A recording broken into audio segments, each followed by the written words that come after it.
नीलो उपरना भी श्यामा प्यारी कुंज बिहारी के भाव से पहनते थे। एक दिन की बात, आप मानसरोवर गए और तुम नहीं गए?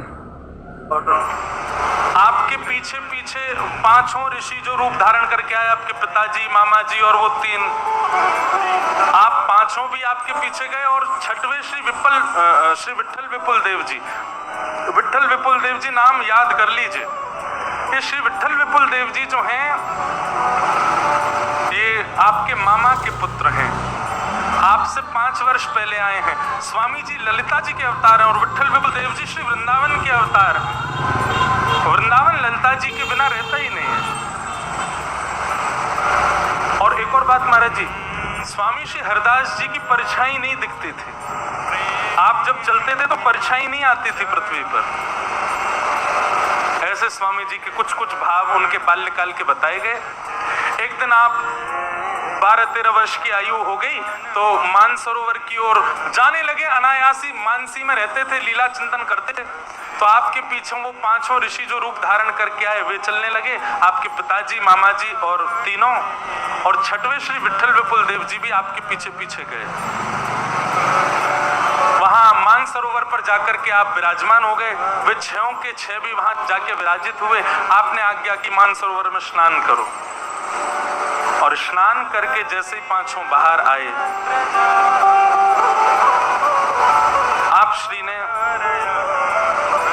युगल चूड़ामणि की दीक्षा उन 6 को प्रदान की। युगल चूड़ामणि की दीक्षा प्राप्त करते 6 ने जैसे नेत्र खोले, सब परिवर्तित हो गया और निकुंज प्रकट हो गया। निकुंज में श्यामा श्याम की नित्य लीला, जिसके लिए वर्षों से उन्होंने, इतने कल्पों से उन्होंने प्रतीक्षा की, इतने कल्पों तक उन्होंने तपस्या की, आज वह नित्य निकुंज में उनको दर्शन होने लगा। उसका दर्शन हो गया, निकुंज खोल दिया 6 के आगे। अब देखो, निकुंज दर्शन तो होने लगा, निकुंज में श्यामा श्याम लीला कर रहे हैं, उनकी निवृत्त लीला का दर्शन उनको होने लगा।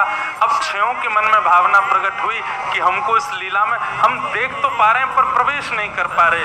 तब आपने आज्ञा की कि ये जो चूड़ामणि, युगल चूड़ामणि मंत्र प्रदान किया है, इसका 32 लाख मंत्र जाप करो।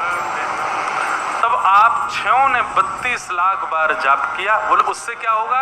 बोले 32 लाख युगल चूड़ामणि मंत्र का जाप करोगे तो आपको सहचरी रूप सहज प्राप्त हो जाएगा। तो 32 लाख मंत्र का जाप करना उन 6 ने प्रारंभ किया। उन 6 को युगल चूड़ामणि की दीक्षा दे करके स्वामी जी तुरंत ही अचानक ही उठ गए और उठ करके सीधे दौड़े निधिवन की ओर। 12-13 वर्ष की आयु है और निधिवन में श्री आसुधीर गुरु जी के पास गए और चरणों में जाकर के कहा, हे गुरुदेव भगवान कृपा करो, अब हमें विरक्त दीक्षा प्रदान करो।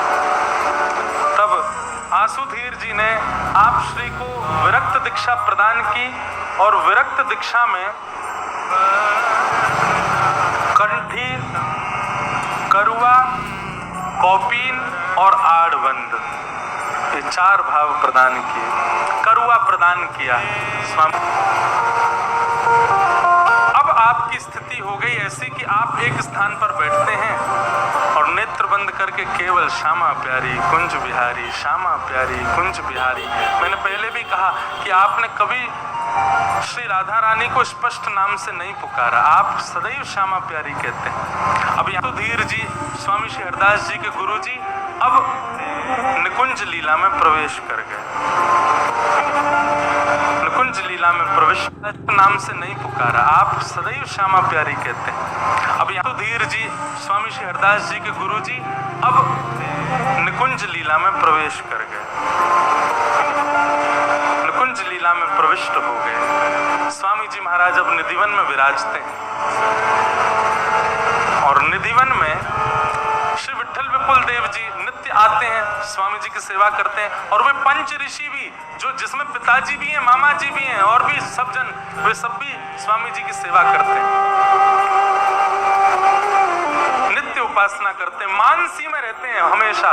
बंधुओं, ऐसा वर्णन आता है शिशिर ऋतु यानी कि भयंकर सर्दी का समय, और स्वामी जी मानसी में चले जाते हैं और स्वामी जी को प्रश्वेत आने लगता, पसीने आने लगते हैं, क्योंकि विरक्त किया। अब स्थिति ऐसी है कि स्वामी जी नित्य रहते हैं निधिवन में, और नित्य एक लता विशेष को ही प्रणाम करते हैं, उसी के आगे नतमस्तक हो जाते हैं, वहीं प्रणाम करते हैं, वंदन करते हैं। विट्ठल विपुल देव जी ने जब यह दृश्य देखा, आपके मन में जिज्ञासा प्रकट हुई, और उस दिन थी विवाह पंचमी। प्रणाम किया और प्रणाम करके कहा, बोले भगवान आज एक जिज्ञासा है, आप पूरे निधिवन राज में एक लता विशेष को ही प्रणाम क्यों करते हैं? तब स्वामी जी ने बोले, आप जाओ, जाकर के देखो भीतर क्या है। आपकी आज्ञा मान करके श्री विट्ठल विपुल देव जी जैसे ही उस लता कुंज में प्रविष्ट हुए, अंदर प्रविष्ट करते ही आपने क्या देखा? दिव्य निकुंज है, दिव्य सेज है, अमा श्याम दोनों विहार कर रहे हैं, दोनों विराजमान हैं। श्री ललिता जी, विशाखा जी अष्ट सहचरियां वहां पर सेवा कर रही हैं, और वहीं अष्ट सखियों के साथ स्वामी जी भी विराज रहे हैं, स्वामी श्री हरदास जी भी बैठे हैं वहीं पर। अच्छा, मानसी में जाने का उनका नित्य का नियम था, तो विट्ठल विपुल देव जी को लगा कि स्वामी जी ने मुझे मानसी में भेज दिया है। स्वामी जी समझ गए, बोले अच्छा अभी भी मानसी लग रही है। तो भीतर कुंज में बैठे हुए स्वामी जी ने विट्ठल विपुल देव जी को कहा, इधर आओ। जैसे समीप गए, अपना करुआ उठा करके उनके हाथ में दिया, बोले अब लेके बाहर जाओ। वही करुआ निकुंज से लेकर के बाहर पधारे श्री विट्ठल विपुल देव जी। मानो उनको ये बात बता दी कि भाई तुम मानसी में नहीं हो, ये प्रत्यक्ष दर्शन करके आए हो भीतर। विट्ठल विपुल देव जी तो नृत्य करने लगे, अब मानसी प्रत्यक्ष में परिवर्तित हो गई है। पुनः जाओ। पान मसाला भी है भाई, कहाँ मिल जाएगा?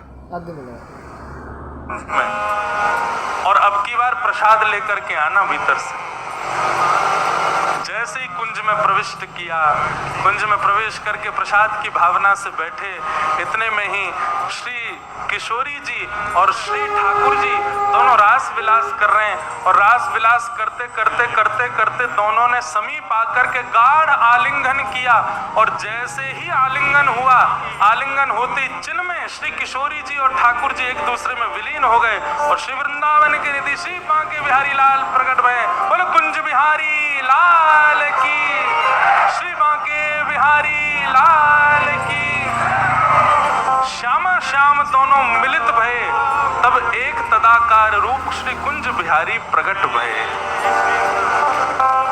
ये विलग रूप नहीं है, श्यामा श्याम दोनों मिलित स्वरूप है, और वही स्वरूप को सहचरी सखीगण बधाई देने लगी, अंदर ही पुष्प बरसान लगी, सुंदर जोरी प्रकट भई।